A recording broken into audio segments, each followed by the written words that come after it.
One man. Goodbye.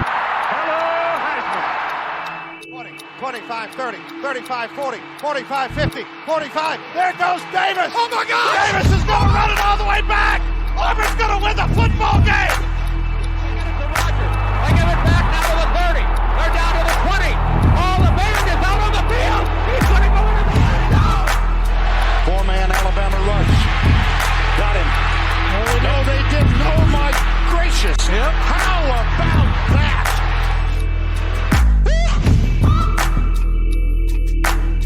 Trey, I have brewed a fresh pot of coffee for this off-season episode because we are jam-packed today. We've got a full news lineup to get through, talking through Jaden Rashada. We're talking through what Deion Sanders is doing at Colorado. Kendall Briles is on the move. And out of nowhere, Michigan has fired their offensive coordinator. Plus, we've got part one of an off-season series we plan to do called What's the Fix? We want to walk through teams that are struggling, that you just want to throw things at when you watch them on TV. This is a feeling that's very familiar to us after this last season. So we figured a lot of you guys are in that boat. Let's talk about it.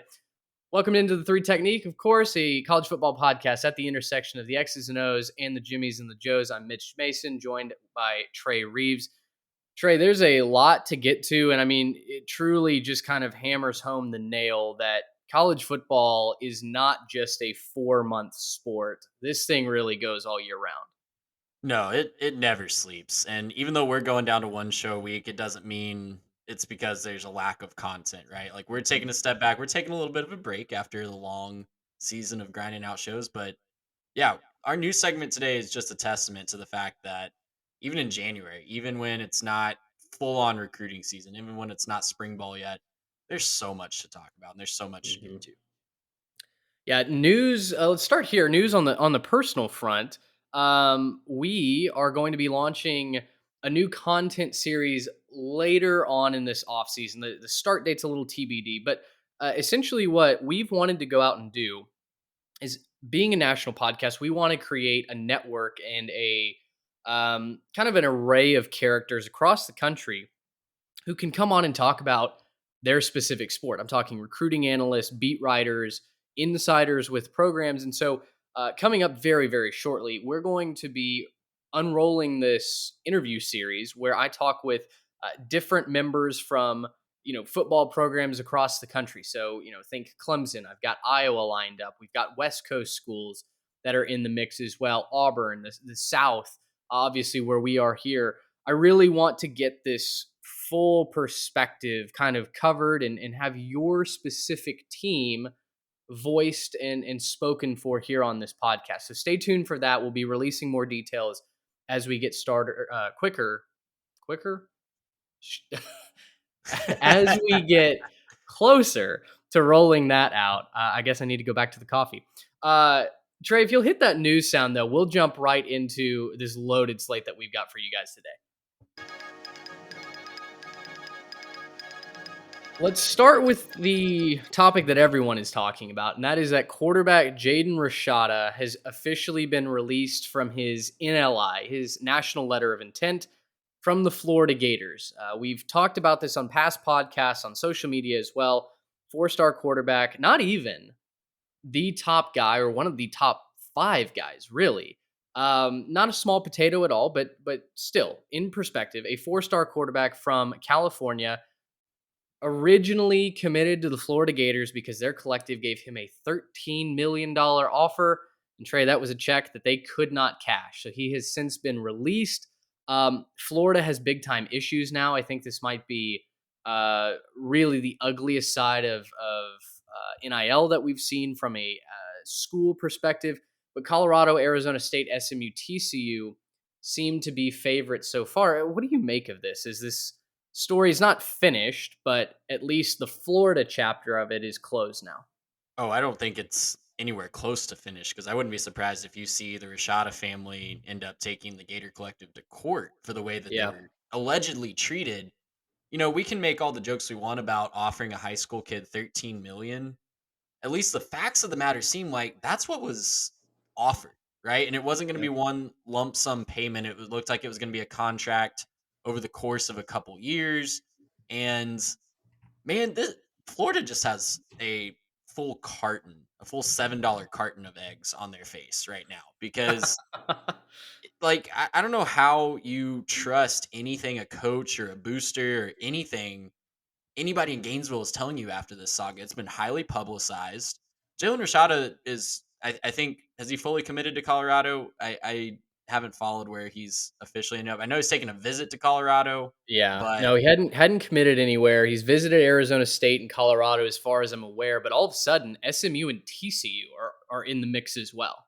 none of those schools are going to offer 13 million though. And that's where this real weird, I mean, who knows what really is happening behind the scenes. I don't think Right. any of those schools would be prepared. If Florida's not prepared, I don't think any of those schools would be prepared to offer 13 million. But just the absurdity of that number and the Mhm. fact that this is our first highly publicized case of boosters telling a kid something and even signing a contract allegedly and then just saying, "Oops, sorry, we don't have that." Like, are we going to see more of this? Is this going to be a word of warning to all these other collectives? I don't know, but it's just a fascinating saga to follow. And if you're looking at it just from a Florida Gators perspective, it now leaves them where between high school and transfer portals, at least as of, right now, the only guy that they took was Graham Mertz, and they're Yeah. losing Anthony Richardson. I know they have, a couple other guys in the program, but leaving them pretty high and dry for the quarterback position as well, and just an ever improving SEC East. So if I'm Billy Napier, I'm not very happy with the situation either. Yeah, speaking of Anthony Richardson, I forgot to mention this off the top. We've also started draft coverage over on Twitter and Instagram at 3Tech Pod. Head on over, follow us there if you're into what is quickly becoming one of the most popular sports in springtime. Not baseball or basketball; it's draft season, baby. And I did just put up a post regarding Anthony Richardson and at least where early mock drafts have him going. The results may surprise you, so head on over to 3Tech Pod. You can find that there. I'm just as confused, first of all, as to why that was the number to get him to commit. I mean, Rashada was a highly coveted quarterback. Miami, Texas A&M, Ole Miss, all in the mix for him. West Coast schools were early on as well. But yeah, I mean, this initially he commits to Miami. Supposedly, right after that, or right before he had committed to Miami, Florida pulled his offer, basically saying you're not welcome here. And then the collective, from what I can understand, kept working in the background to get him to flip. Finally, they got a dollar amount that was big enough that he was willing to flip from Miami to Florida.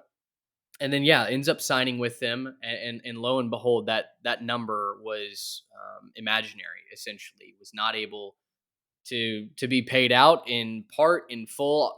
We don't really know. There's some rumors of some contract disputes as well, a potential landmine in the contract that he signed. And that's the sad part about all of this is there are some very reputable lawyers, two by name that I know. One of them has a pretty sterling reputation, especially down there in the Gainesville community.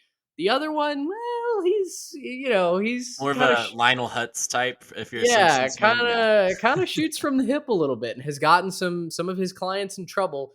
Um, the fact of the matter is it's the Wild West. It still is. And unfortunately, you're gonna have some of these situations where maybe there was a misunderstanding, a miscommunication, but both parties feel wronged in this instance. And Trey, like you said, I can't imagine that we don't have some sort of litigation come out of this. And that's kind of the worst case scenario for all of this. Certainly not rooting against Rashada wherever he ends up. I do think that he's played a little bit of drama queen through all this, and unfortunately, that's also a little bit of a trend that's emerging. Is hey, when kids have these huge financial offers on the table behind the scenes, they get to enjoy that power, that influence a little bit. And unfortunately, it results in cases like this. And that's what happens when you give not even 18-year-old kids, 17, 16-year-old kids offers of Yeah, what you can give them. And, naturally as humans, we're just going to spend all that money before we even have it in our pockets, sure. just mentally. So I don't know. I hopefully this is a cautionary tale to some of these collectives to not bite off more than you can chew. But as we've seen, there's not a lot of evidence to see that this excess is going to go anywhere. Yeah. One of those schools that's now in the running for Rashada is TCU. They've got a new offensive coordinator in Kendall Briles. He comes over from Arkansas.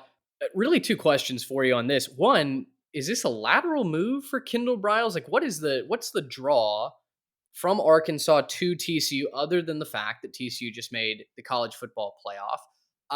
And then two, what does this say about Arkansas that you're willing to leave, what was even last year considered to be an up and coming program, a potential new powerhouse in the SEC West? They go 6-6, lose everybody in the transfer portal, and suddenly it feels like Fayetteville had the wheels fall off. Yeah, and we can't have any conversation about someone with the last name Bryles without addressing the giant elephant in the room. Sure. So a lot of the TCU fan base is really not happy with this hire because of everything that happened when the Art and Kendall were in Waco.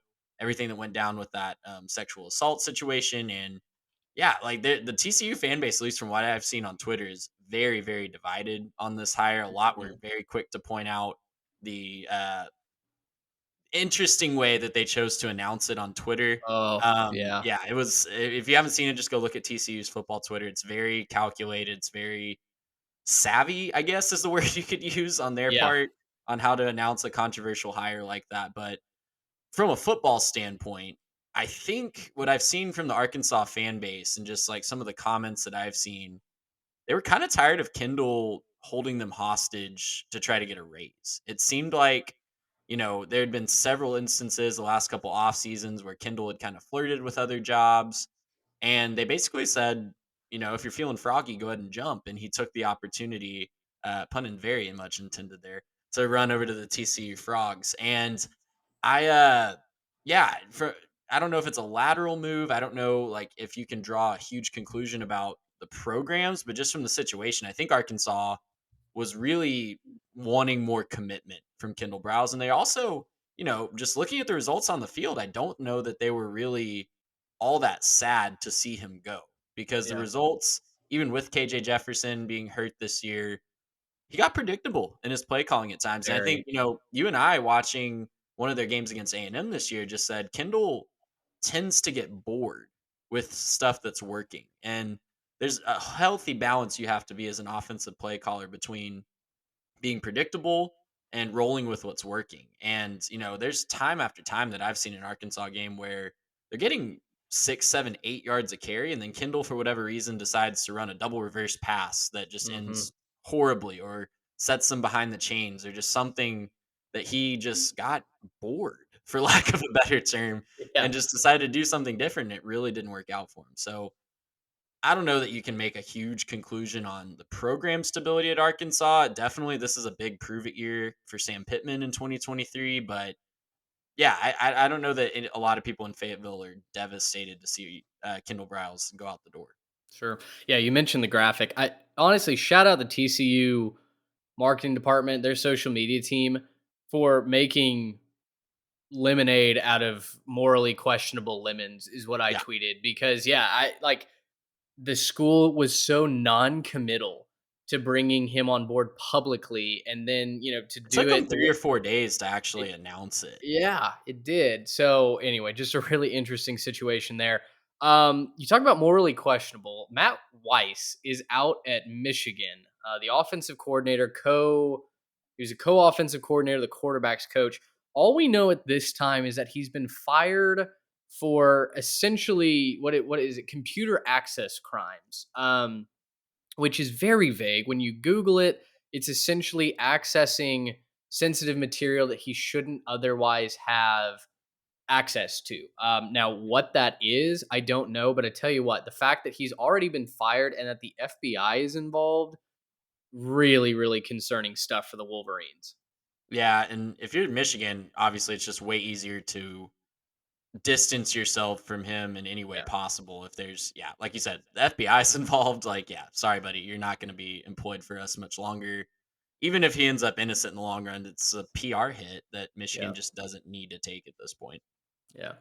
Last thing, Ole Miss landed Spencer Sanders over the week. They now have three transfer quarterbacks in their QB room. So The Lane train continues to kind of ignore high school recruiting. Now they did get one high school quarterback recruit, so they're they technically have four. He'll be redshirted though. But you've got Spencer Sanders. You lost Luke Altmaier to Illinois, so now Jackson Dart is joined by Sanders.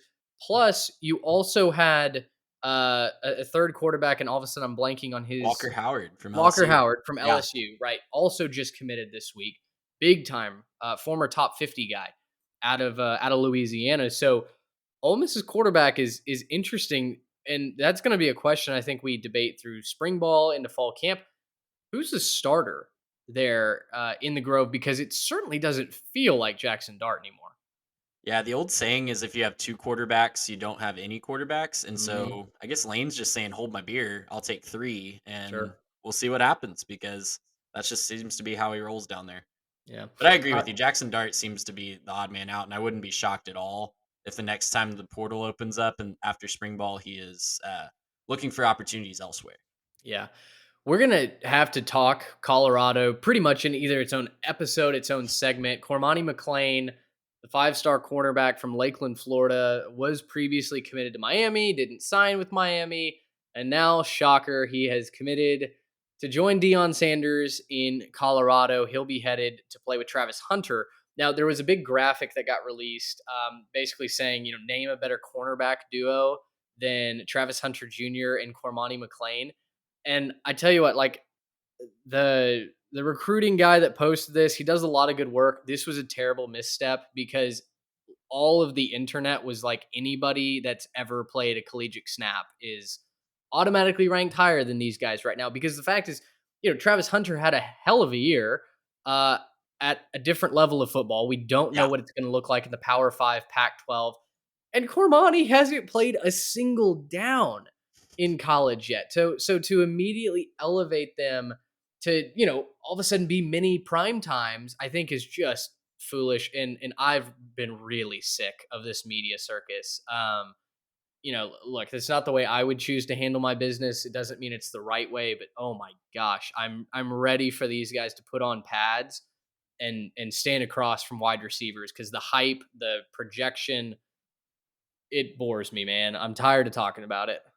Yeah, and when we're building that network of people to talk to about these programs, I'd love to find someone that can be objective about the Colorado Buffaloes because it Yeah. doesn't seem like there's a lot of they're the most hyped program in the Yeah. country right now. I don't look, RJ Young is an awful hot take artist for Fox Sports, but he put out like his top 5 or whatever most anticipated Pac-12 games for next year, and I think 3 of the 5 involved the Colorado Buffaloes, and I was like, "My guy, Yeah. you saw the tape of what they've done the last few years, right?" Yeah. Like, I don't know that they're gonna be super talented. They're gonna be way more talented than they have been, but I don't know that they make a bowl next year. I'd love No. to break No. that down. Their schedule is, Tough. like, brutal in the Yeah. Pac-12 South, and, yeah, so I don't know what the long-term future is. I think Prime can coach, and I think we're gonna see him continue to build the talent level of Mhm. Colorado, but I don't know that next year is gonna be, a Sonny Dykes-esque fly onto the scene and contend for the college football playoff. No, no, heavens no. They haven't done a thing in the trenches on either side of the ball. And we know in order to win at the highest level of college football, even to compete against the best, you have to hold your own in the trenches. Colorado has been dreadful at that for the last several years. Their record shows that, and yeah, they're bringing in all kinds of skill talent, and credit to them. If Shador can sling it and have a good year, that offense is going to be better than like 13 points a game, which they were putting up last year. It's not Right, hard to yeah. improve on that. It's not like, TCU when they went from 5-7 to a national championship appearance, they had talent and they Yeah. had close losses in the Big 12. Colorado hasn't had either of those things for quite some time. So, yeah, if we're thinking about the Buffaloes as a dark horse conference title contender, I think we need to really tap the brakes on that. Yeah. All right. Well, that's our news segment. Trey, let's move into kind of the main course of this episode. Yes, Is let's. you came up with this idea in our text thread a couple of weeks ago, and you said, "Hey, like there were so many teams that had disappointing years that had expectations that they finished well below of. There were the teams that were supposed to be kind of those dark horses that just never materialized. There were those blue bloods, or teams that are kind of in that next level of college football that fell woefully flat. And so we wanted to ask, what's the fix for some of these programs? Basically evaluating kind of where they are, and very similarly to a series that you and I are starting on our social media as well, called the 5-year plan. We really want to offer some perspective and just some tangible steps to see improvement year over year and get these programs pointed in the right direction. Yeah, these are all programs that throughout 2022 you were saying, WTF, man. What's the fix? How can we fix this, right? So what we're going to do is we're going to look and we're going to try to build this back brick by brick.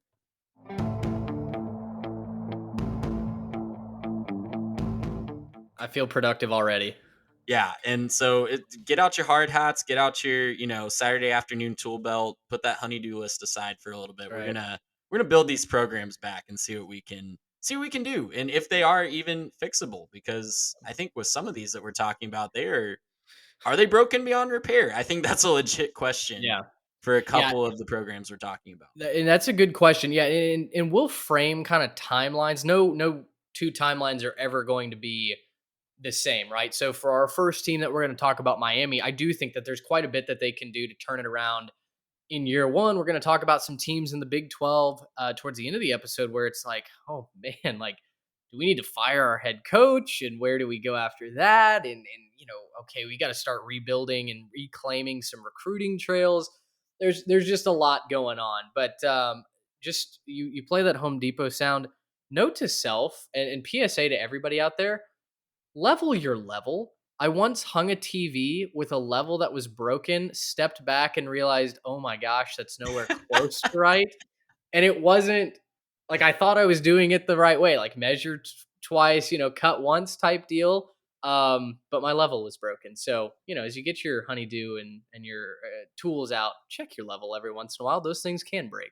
Yes, and mark it on tape before you drill into the wall. That is Sure. my pro tip of the day. Look at that. Look at us being adults over here. Trey, let's head down to the U. Let's go to Coral Gables and Miami. They're 5-7 in 2022. It was a disaster under year one of Mario Cristobal. So many expectations for a team that was really supposed to compete for an ACC title, something that program has never won before. Cristobal comes over from Oregon. He brings with him some high profile transfers. He's supposed to be this electric personality on the recruiting trail. And while the latter part of it still remains true, that team was broken in year one. Yeah, and I think our first question with regards to the Miami Hurricanes, like obviously Cristobal has a lot to prove in Miami. I think that he's a guy that's shown that he's capable of building a program. Man, what on earth happened to Tyler Van Dyke Oh, this year? He was yeah. getting dark horse Heisman buzz. He was supposed to be, the truth. He burst onto the scene as a freshman in 2021 and just really looked electric for a Hurricane team that at times didn't have a lot else going on for it. And this year, I know he battled injuries. I know, man, there was the situation in the locker room where I can't even remember what he said at this point, but I remember there was one point in the middle of the season that I said, I'd be shocked if he even took another snap for Miami because Yeah. of the locker room issues. So, man, like what on earth happened with him? That's where you have to start. But, behind him, they've lost Jake Garcia.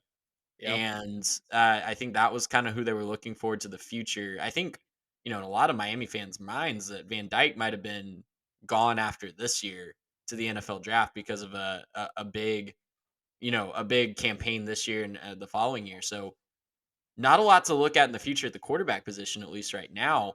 Lose out on Rashada, like you talked about, they were right in the middle of that drama. So yeah, as you look to the future, Mario's a great recruiter, and he has, I think, currently the number 5 class, even after losing Rashada and Kamani McLean. Hmm. But all that talent, that Miami's never had a talent problem, and I think that you can say that about a lot of programs that are kind of in this purgatory of um, good to average, but never great.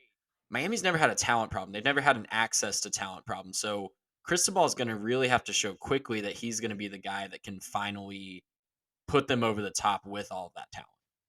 Well, and I think it starts with your quarterback. You mentioned Tyler Van Dyke. We came into the season calling him Tyler Van Dyne. Like that was a Yeah, nickname that he had very much taken on, and kind he of a earned it in mantle. 2021, but then he Did just yeah, Yeah, towards the end of just that season, he looked really good. This year, though, that offensive line was horrible. They couldn't protect him. They couldn't keep him upright.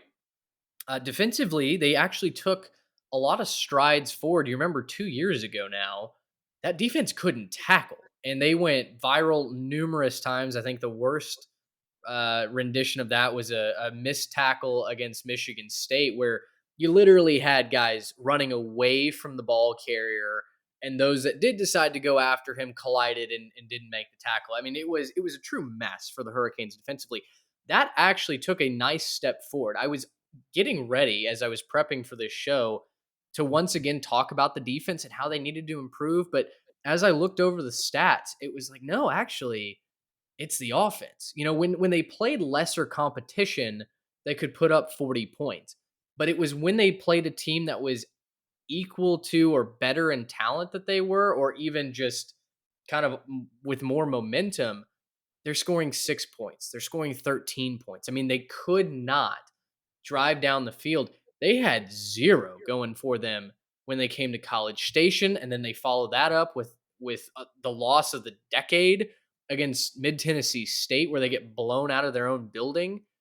It got sideways very quickly for the Hurricanes, and just never recovered there in year one.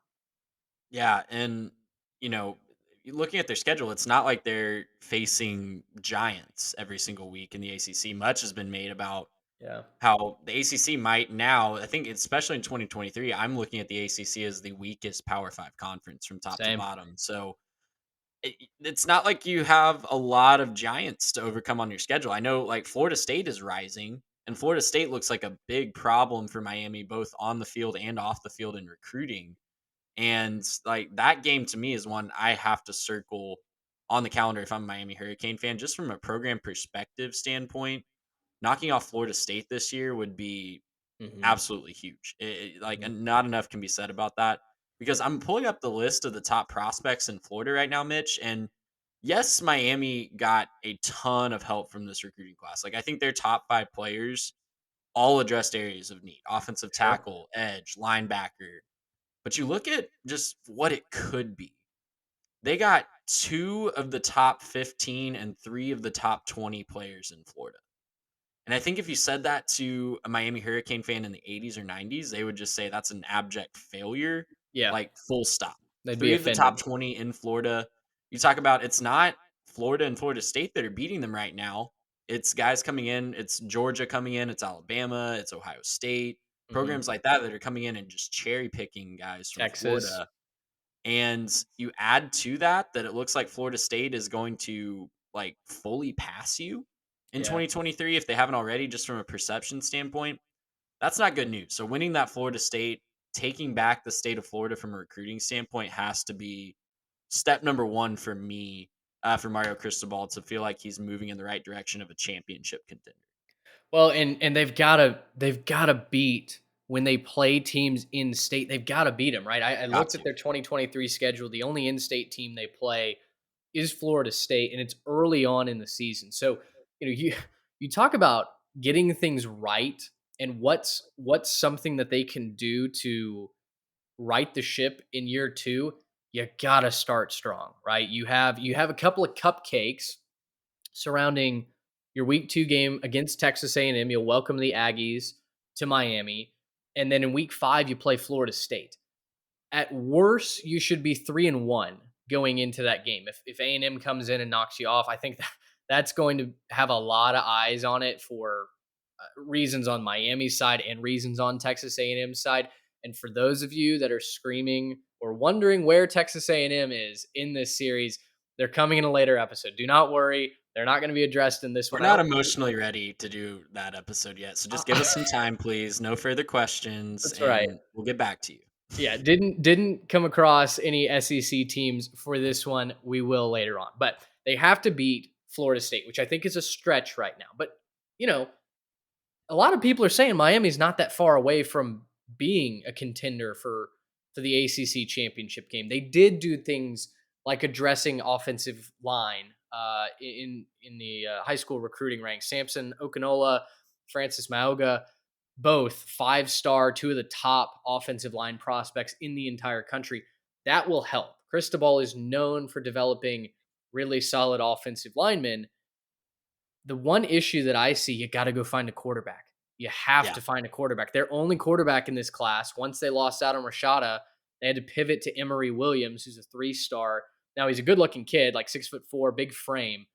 But from everything that I've read, you're missing that X factor, right? That cornerstone quarterback that you hoped Cristobal would land in year one, so that by year 5, which is the defining year for a lot of coaches, if they last that long, you're competing for that title, you've won a title, etc. So I do think that. I think too, they've got to on the quarterback position, they probably need to look really hard in the transfer market next year Right, because, Van Dyke's going to be your guy. Van Dyke, you are riding has with him. to.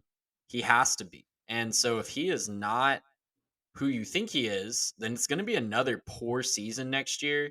And best case, you have a 5-star quarterback that's going to come in as a freshman for 2024. So Right. they have to be a major player in the quarterback market, I think, next year in the transfer portal.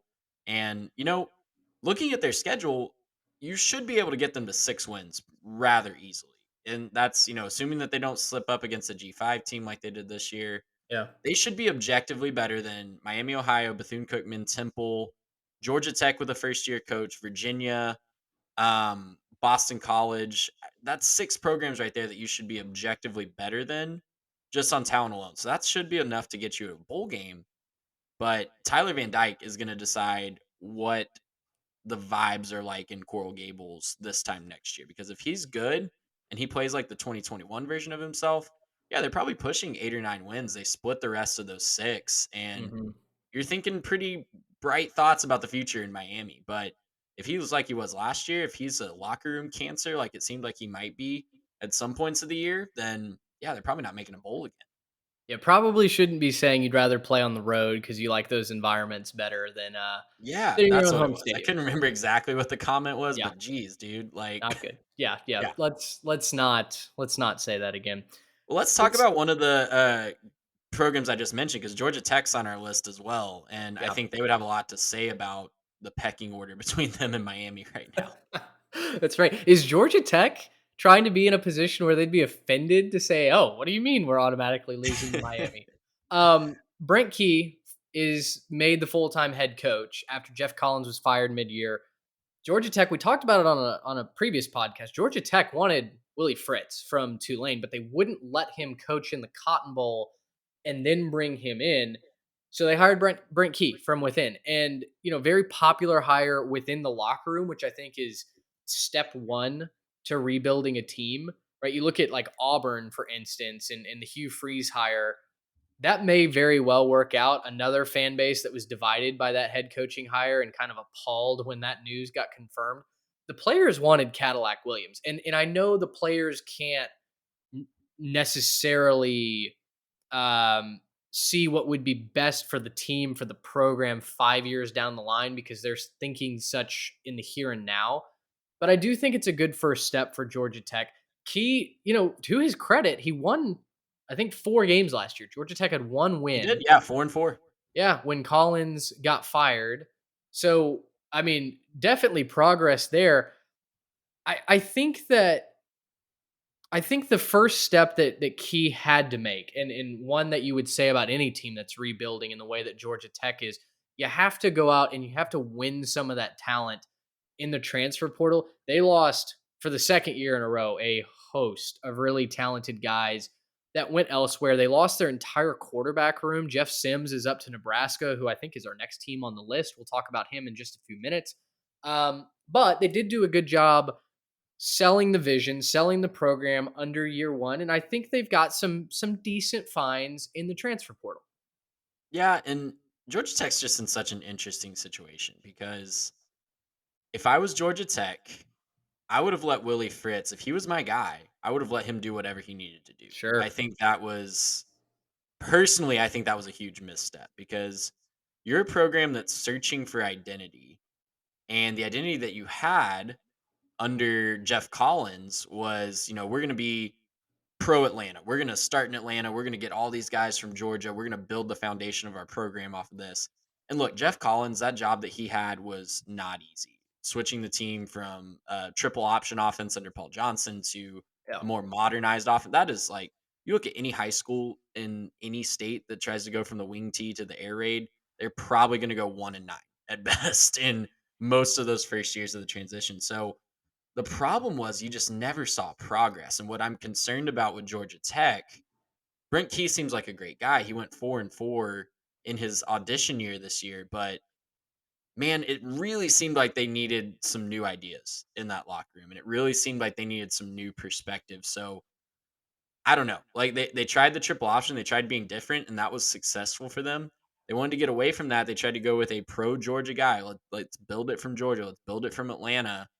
And I'm concerned that they're not going to see that much of a change in mindset Mm-hmm. with the Brent Key staff. So that's my biggest concern from them. I really wanted to see them go for a splash hire, go for a guy, I don't know, like a Deion Sanders. If he's going to go to Colorado, he certainly, I think, would have gone to Georgia Tech maybe. And I don't know what Deion was thinking. And I'm sure there's a lot. Maybe they did have those conversations and it fell through. But man, I am just really bummed about the Brent Key hire personally. I know he beat 3 teams that were objectively way better than his squad. He beat Pitt, he beat Duke, and he beat North Carolina last year. And that's probably the 3 best wins that Georgia Tech has had in a really long time. Yeah. But Yeah.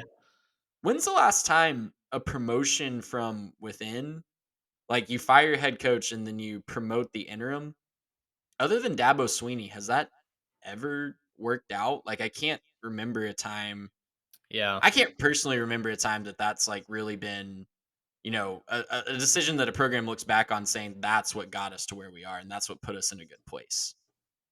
Yeah, I agree. It's I know fan bases typically, I say typically, a lot of fan bases when they do fire their head coach midseason, they root for, if there's any sort of progress, they root for that interim head coach because that's seen as the easiest lifeline, right? Someone came in, a Cadillac Williams, injected some life, injected some culture back into the locker room. Auburn objectively played harder for him than they did under the previous administration. I mean, it was just, you could see it on the field. And so I understand why so many fan bases will root for that. But at the end of the day, Cadillac doesn't have D1 coaching experience. He's not a head coach at that level quite yet, certainly not at the Auburn level. And so I can see why the Brent Keith hire would be a little flat, right? And maybe a little uninspiring. I guess we'll see. The thing for me that Georgia Tech absolutely has to do, they have to get back to those Atlanta roots. Like Jeff Collins tried, but he didn't succeed. Yeah, Going back to, I think was it 2019 when he took over? When he took over, there was one 4-star or better, so a 4-star, that Georgia Tech won over Georgia, and that was Jameer Gibbs. If both teams offered them while Jeff Collins was the head coach, they won once, and it that's was for insane. Jameer Gibbs. Like that, like you'd think you'd stumble into at least Right. 5 or 6 in a Yeah. 4-year period. That's insane. No, it's truly a staggering stat. So for me, outside of finding quarterback one, which I think is a common theme for most of these teams, right? If you stink, typically it's because your quarterback either wasn't good, you had injuries, turnover, turmoil, whatever.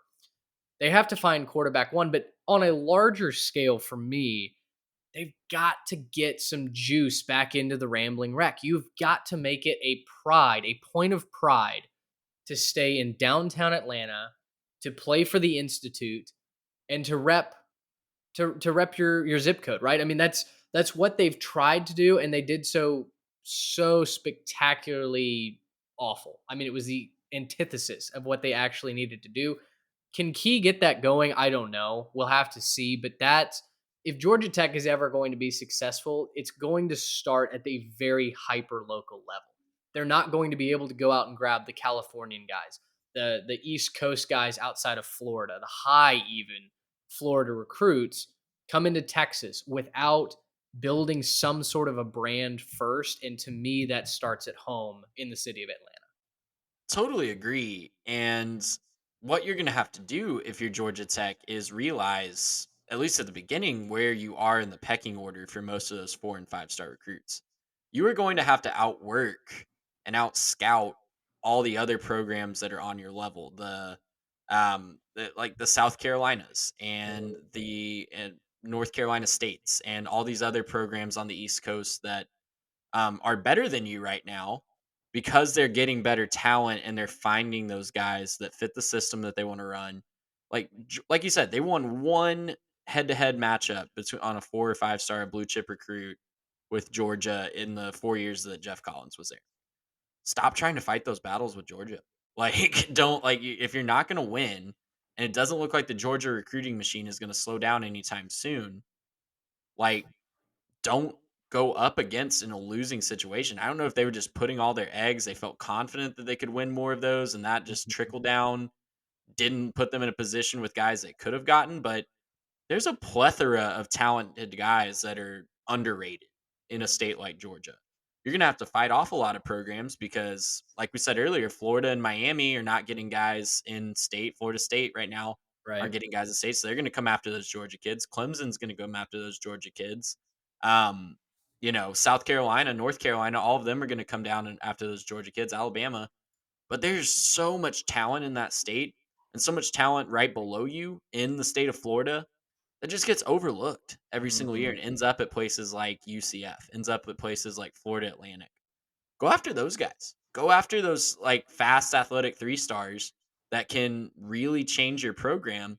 You get enough of those guys, you hit on those guys. And I know the hit rate isn't as strong as a 4 or 5 star recruit, but if you hit on enough of those guys, all of a sudden you've got a really talented team that buys into your system and fits what you're trying to do. So if I'm Brent Key, that's what I'm trying to do. I Mhm. just have a lot of concerns. Looking at his resume, obviously last year was his first chance at a head coaching job. He went 4-4, 4-3 in conference play, which is way better than they have done. But you look at his resume outside of that, he's coached at UCF. He was the OC there.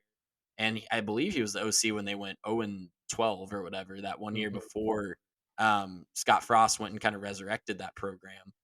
And he was the O-line coach at Alabama before becoming the associate head coach and O-line coach at Georgia Tech.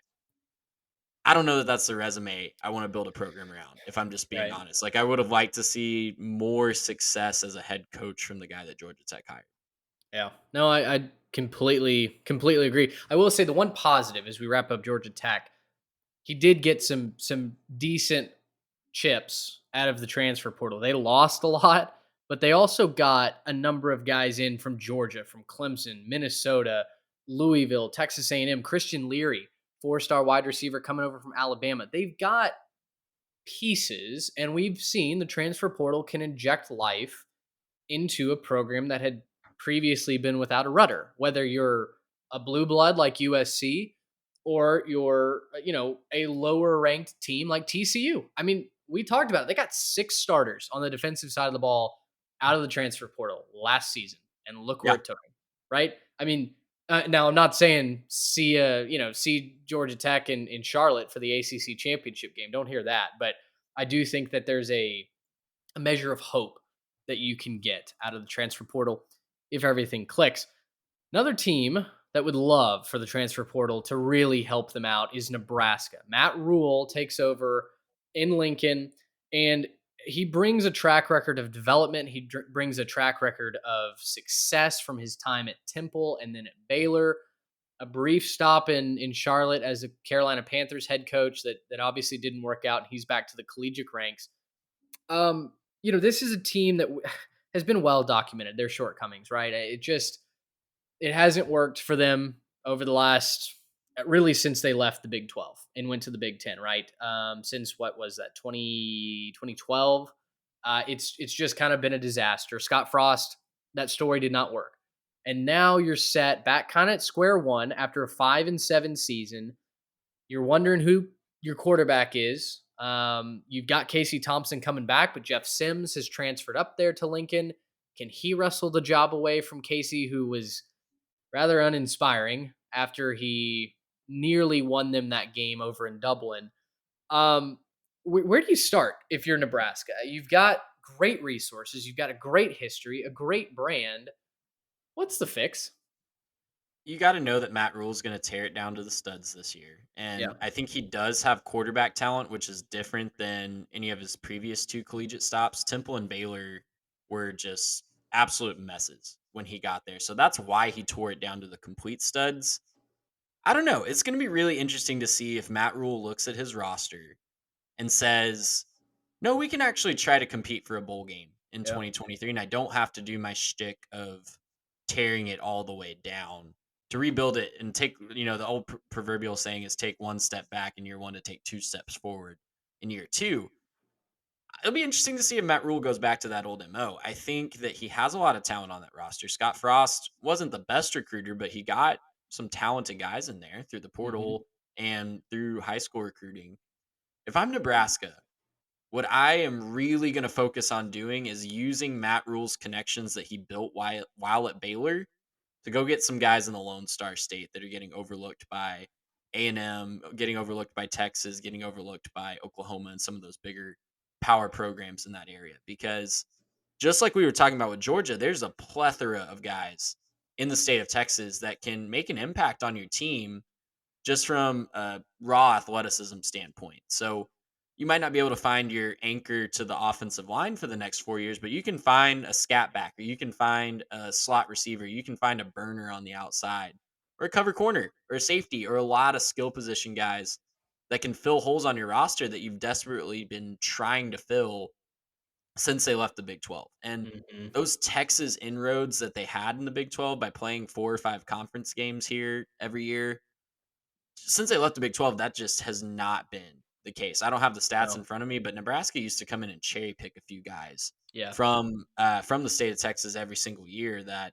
Texas and A&M really wanted, and they lost out on them to the Cornhuskers. So they can get back to that by starting with using those inroads that Matt Rule's already built, Hmm. kind of doing the Joey McGuire approach, right? Like Joey McGuire is not going after, he's getting 4-star guys, but he's not going after the top 5 prospects Right. full out in the state of Texas. Obviously, Joey McGuire would be ecstatic if one of those guys eventually chooses Texas Tech, but he's not worried about that right now. He's not putting all his eggs in Hmm. that recruiting basket, and he's trusting that the high school programs in this state, the high school development in this state is really elite, and he can get a lot of guys that can really help his program quickly, just by going after that next tier of guys. So that's what I'm doing if I'm Nebraska, and Yeah. I think those guys can do a number on the Big Ten West. Are they going to compete for a national championship right away?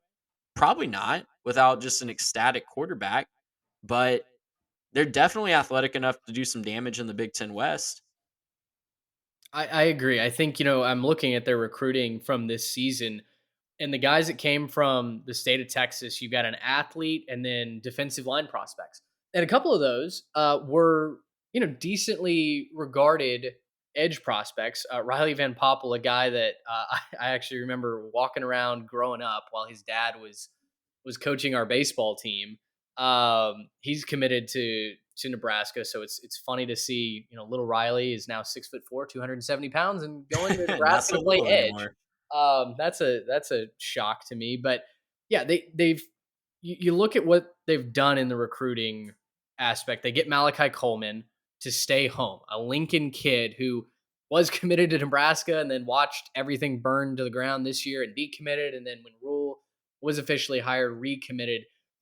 He's a freak of an athlete, right? Number 66 overall recruit, the second best athlete in the country according to 247. And then it's a lot of size and speed, guys that they want to develop, to build. And like you said, they're not necessarily trying to win in year one, although I've seen some of Big Red Nation drinking that Kool-Aid and thinking, Yeah. Well, we're back, baby. Uh Well, give because it look at their give it a schedule. year. They're never in the Big Ten West until the I Big know. Ten restructures their divisions. Every single year, we're going to have this conversation with Nebraska because Yeah. on paper, what we think of Nebraska should beat what we think of Purdue and what we think of Minnesota and what we think of, you know, some of these other Illinois. Like, Yeah. obviously, that hasn't played out. And obviously, Purdue, Minnesota, and Illinois are all light years away Mhm. ahead of where Nebraska was as a program under Scott Frost. But Mhm. on paper and from a perception standpoint, there's no reason that Nebraska shouldn't look at their schedule and think, okay, 8 wins is our floor every Right. single year. Well, and to your point, I did this. I don't think it's going to have dropped yet by the time that you guys are listening to this, but our first 5 year plan is over Nebraska. And I outline a couple of things that I want to see changed under Matt Rule. One of those, win your conference games. Trey, to your point, last 5 years, Nebraska is 16-37 in the Big Ten. That is inexcusable when you play in the Big Ten West. I mean, you can understand maybe getting to that point if you're Maryland, right? Or Rutgers, and you're on the east side where you have to play Penn State, Ohio State, Michigan, and Michigan State every single year. Like, there's just going to be years that you don't win any of those games. And you have to have an honest conversation with yourself and your program and look in the mirror and say, are we headed in the right direction? Are we building towards where we can beat those teams? But when you go 16-37 against the Big Ten West, I mean, not exclusively against the Big Ten West, but the majority of that is against the Big Ten West, the objectively weaker side of the conference. That's for me the first thing that has to turn around. The defense also has to be so much better. I mean, you think back to that Oklahoma game, and dude, they got run out of the building in their own stadium by a team that went 6-6 in the regular season. Like, you just couldn't keep up. For me, those are what Matt Rule has to do first and foremost as his tenure in Lincoln starts. If I'm reading this correctly, and I might be reading this wrong, but I'm looking on 247, Nebraska's all time recruits. It looks like they haven't signed a 5-star prospect since the class of 2005. Ooh, So okay. that hasn't been the recipe for success. And, under Bo Pelini and under, before him, they weren't a laughing stock. They weren't winning, competing for national championships, but they were winning, 9, 10 games a year in the Big 12 when the Big Yeah. 12 was a really, really strong conference. So they don't necessarily need to go after those elite guys. Obviously, as they're building their program perception, that can happen and that would be amazing, but they don't need those guys to be not a laughing stock. Let's stay in the Midwest and let's run through these Big 12 teams kind of quickly. They both had really, really disappointing seasons. Iowa State. Is it time to have a conversation over if Matt Campbell is actually good or not? Because I'm kind of thinking it might be that time. For context, if you've forgotten the Matt Campbell mania that swept the nation a couple of years ago, as someone who covered Texas A&M football before Jimbo was hired in Aggie Land, I openly campaigned for Matt Campbell to be the next head coach of the Aggies. Would it have been the sexy hire? No. But I thought, based on what he was doing in Ames, doing more with less, I thought he was a guy that could come in and kind of right the program, right? And listen, say what you will about Jimbo and what he's done. I'm really glad Campbell wasn't the hire because goodness, after that year where they went to the Fiesta Bowl to the Big Ten champion or the Big 12 championship game, I'm sorry, it's been two really bad seasons. 7-5 2 years ago, 4-8 in 2022. I mean, if they're not already having those conversations, it might be time to talk to your kids about an Iowa State head coaching vacancy. Yeah, and I think the 7-5 is more inexcusable to me because you had Brock Purdy, who, as I'm wearing my Cowboys jersey as we record this, is going to look Sure. to try to get the 49ers to an NFC championship game, not a non talented dude.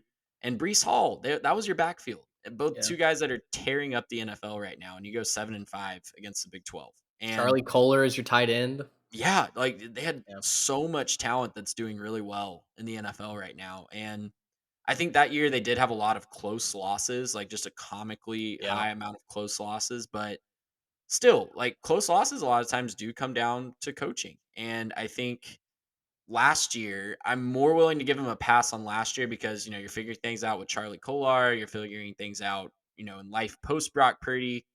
And they had another just comically high number of close losses. But Yeah.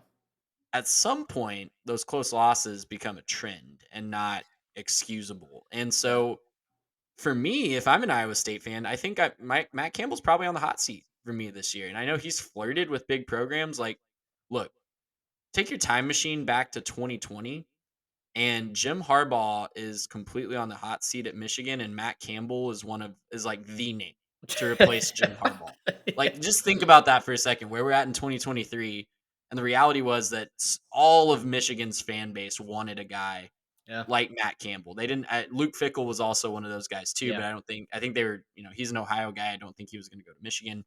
But yeah, like Matt Campbell was the hot name for all these openings. He chooses to bet on himself and stay at Ohio State or Iowa State. Sorry, and man, that bet is not paid off. That was a No. parlay that you threw out there, and it's done after the first game. So yeah, I'm really fascinated to see.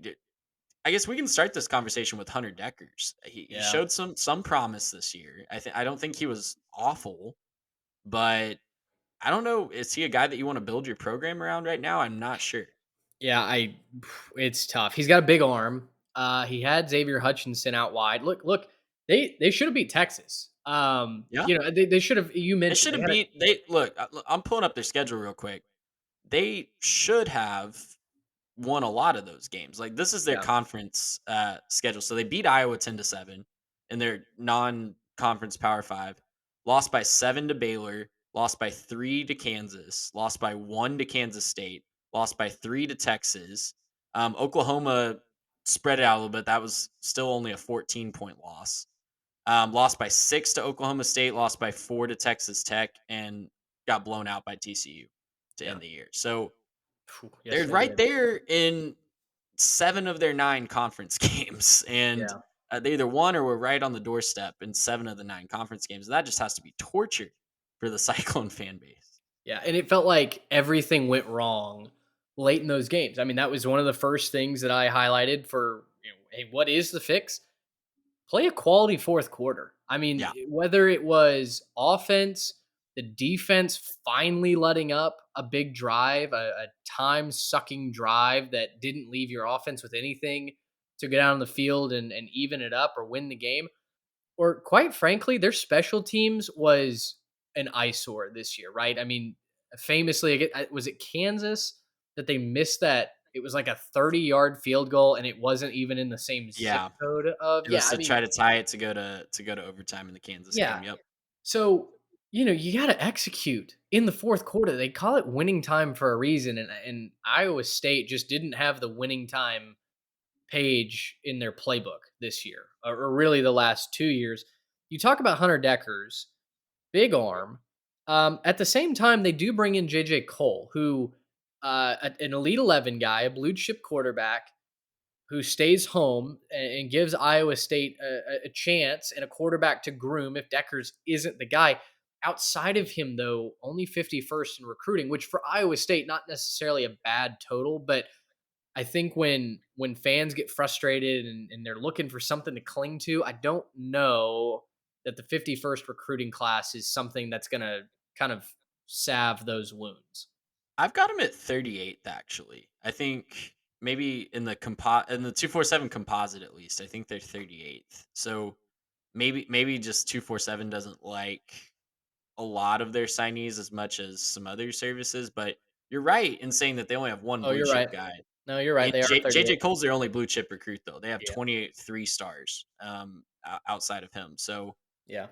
not exactly a huge talent influx coming, but Matt Campbell's done it before with guys like that. All those guys we mentioned earlier, Brock Purdy, Brees Hall, none of them were can't miss prospects coming out of Right. high school. I feel like if you can correct what's been going wrong the last 2 years in the fourth quarter, you've got a shot at flipping that. Now, does that mean that you go 9-3 suddenly? No, not necessarily. But I do think it's not like the team just completely forgot how to play football. It's just that they had a comedy of errors and they've got a really nasty streak going where they're losing these one score games. You flip some of those and suddenly you're feeling a lot better about an 8-4 season that you can, your fans can talk about, oh, this could have been a 10-win season if X and Y happen, or you've got a 9-win season, etc. So I do think it's going to take that though for Matt Campbell to retain his job. I think anything less than a really competitive 8-win season. And I wonder if, especially in the area of the transfer portal, which they did not really do anything in, they've got a mid 70s transfer portal ranking right now. in the era of quick fixes and donor dollars flying in and out because of NIL, I wonder if even a program like Iowa State might consider pivoting elsewhere if Campbell doesn't kind of answer a lot of these criticisms. Yeah, I don't know, but just if you're looking for hope, 3-11 over the last 2 years. That's the Ugh. record in one score games. So that's probably going to even out over time, and at least you hope it is if You you're a hope it Cyclone does. fan. Yeah, absolutely. Last program here to talk about in part one of What's the Fix? West Virginia, 5-7, and I tell you what, we the first fan base that we If we can take angered. a victory lap on one program this year, it Yeah, is the fan base of West Virginia coming after us for, they predicting that they would have a bad season. And hey, guys, hate to tell you, but man, we've got the receipts. I'm sure if I wanted to cull through those, we had people saying this is an 8, 9, 10 win team. They went 5-7, and for a lot of the reasons that we said, right? One, we didn't believe in JT Daniels. Why would you, right? What has he done at the collegiate level that would really make you believe he's going to lead your program to lofty heights? Now, I know he had a great short stint at Georgia, and then he got hurt, and then obviously he never gets the job back. Stetson Bennett's on the warpath and leads them to back-to-back national championship games. But they need a consistent brand on offense, and honestly, I think maybe Graham Harrell being there for only a short stint was good for them because at this point, that offense was not good last year. JT Daniels was not good last year. You called on Garrett Green and he gave you a little bit of hope. Maybe their brightest spot was beating Baylor in that shootout on a Thursday night. that was a fun Um, game. it, That it was a was a really fun fun game, game. and hey, they competed in the opener, right? They nearly beat Yeah, Pitt. That was not an elite Pitt team, as we were soon to find out, but they need a more consistent brand on offense. I don't know if Chad Scott, who's the running backs coach who was promoted to OC, is going to bring that or not, but they've got to find it this year. Conversely, what we were most scared of and what was absolutely true, that secondary sucked. And the pass rush really didn't do a ton. They had some more veteran guys on the defensive line, but it just wasn't enough to really do much. And look, when you go 5-7, I you know, I know you might like some of those guys, but ooh, they didn't get the job done. And then even worse, everybody transferred out. Right? At one point I tweeted, everyone's taking the country roads out of West Virginia. And again, had Mountaineers fans in my mentions going, I don't even know who that guy is. Well, listen, man. I mean, like you lose he Charles started Wood. 10 games for you this year. I don't know what you're talking about. Yeah, exactly. Like, listen, Charles Woods on the first day of the transfer portal being open is not only in the portal, but he's committed to SMU, where he's from. So they've got to build some sort of consistency there, some sort of brand identity on offense and defense. And look, very similarly to Matt Campbell, do we need to be talking about Neil Brown I on was his way just gonna out? say, are you Frankly, I'm surprised shocked Neil he's still Brown there. still has a job? Yeah. Yes. Yeah, 100%. I thought he was gone. me too. Because when West Virginia has been successful in the modern era, you think about it, they've had a fantastic offensive mind that has just given them a great identity on offense. You think back to when Rich Rod was coach with Pat White. They really understood what they wanted to do, and that made them extremely successful in the Big East. Fast forward to Dana Holgerson. He had an offensive game plan that let them keep up with the Big 12 when it was an offense heavy league. West Virginia's in a spot. We talk about all these other recruiting solutions for these other programs. The fix for West Virginia isn't necessarily recruiting. Obviously, you're going to need talent, but they just don't have a strong talent base close by.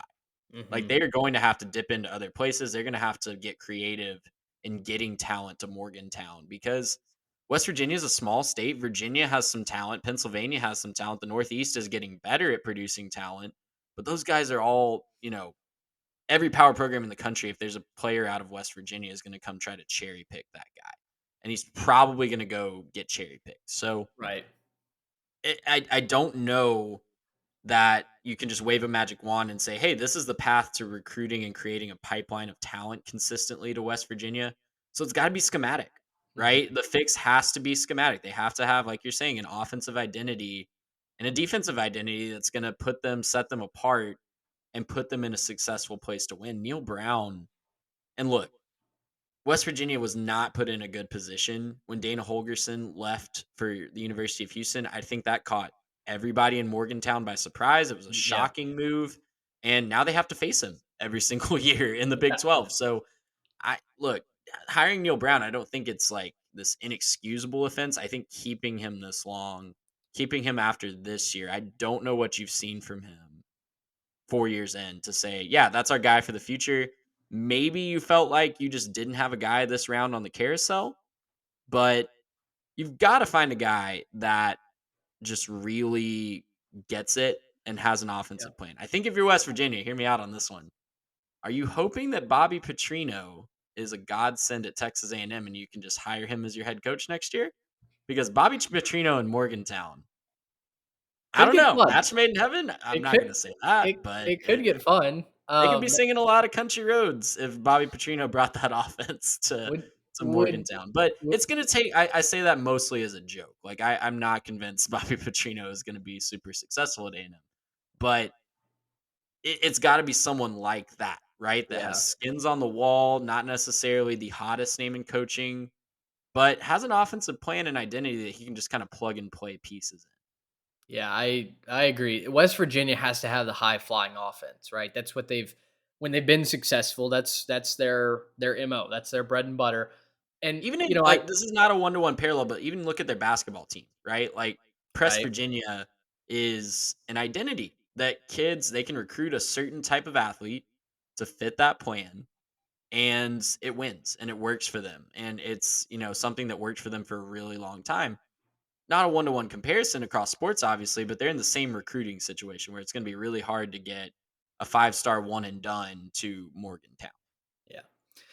Well, those are our first five schools. On What's the Fix Part 1, I think overall, in closing, if you had to pick one team out of these five to turn it around in one season, is it Miami? Because to me, it seems like Miami has the best chance to. I could see Nebraska doing it, but I don't know that I really have a lot of. I think Iowa State, Georgia Tech, West Virginia, more long term rebuilds. You talk about recruiting, you talk about building a brand identity. That typically doesn't happen overnight. It depends on what we mean by turnaround, because I think all five of these programs have a different standard Yeah. of what that looks like. The standard for Miami is a championship. So if you're asking me, are they going to turn it around to be a championship level contender next year? No, absolutely not. But could I see Iowa? I'm going to go with Iowa State because I think their standard of success is 8 or 9 wins, and we highlighted it. Look how many close games they were in. I Yeah. don't think they're that as far off as the record the last couple of years seems. So I'm going to go with Iowa State. I still personally believe in Matt Campbell. I think he's a good coach, and I think he might be able to show that this year with a little bit more experienced team on his side, and hopefully that carries him across the finish line in some of these close games. I'm going to take Miami for the same reason that you just took Iowa State. Look, it's not that hard to get them to 9 wins. And yeah, no. Is it easy to get them to a championship appearance in the ACC? No. Their entire football history since joining the ACC is against you there. That being said, the ACC is so weak, at least from where we Mhm. sit in January of 2023, right? There are 6 more months before we kick off for the 2023 schedule. But from where we're sitting right now, boy, the ACC looks like the least of the Power Five. Outside of Clemson, Florida State, like who's number three, right? Is it North Carolina? I don't really know. Is it Probably. is it NC State? Maybe if Brennan Armstrong can be electric, but Miami, as you said, has never had a talent problem. And so for me, I can see especially if they're winning at the line of scrimmage, I can see them being that team on this list that we look back and go, okay, they probably had the most successful schedule Yeah. in 2023. But that's the fun part of the offseason. We get to talk and project and kick things around for a long time before we actually kick it off. We also don't even have full schedules for a lot of these teams yet. We're Right? still waiting on the Big 12 to drop their Yes, we are. schedule. So who knows? Maybe West Virginia gets a favorable draw. Maybe Iowa State has a weird Thursday night game in the bounce house. We don't know. Yeah. So, yeah, so much still to be seen. Well, thank you guys for tuning in. As we mentioned, head on over to our social media, YouTube as well, at 3Tech Pod. You can find clips of this show. If you weren't able to listen to the whole thing, you can find like the 5-year plan will be going up on our Instagram and our Twitter. You can find our draft coverage, a whole lot of things going on. Plus, as I mentioned, we'll be kicking off that interview series coming up very shortly as well. For Trey Reeves, I'm Mitch Mason. Thanks so much for tuning in. We'll do another What's the Fix coming up shortly. Leave your feedback down below in the comments on social media, or write us. Let us at know if there's a 3Tech Pod. team you want us to talk Yeah. about the fix for. Yeah, exactly. We're taking applications for any and all teams to cover in this series. But let us know where you would like us to go next, and we appreciate you listening. Until next time, everyone. So long. Gracious him.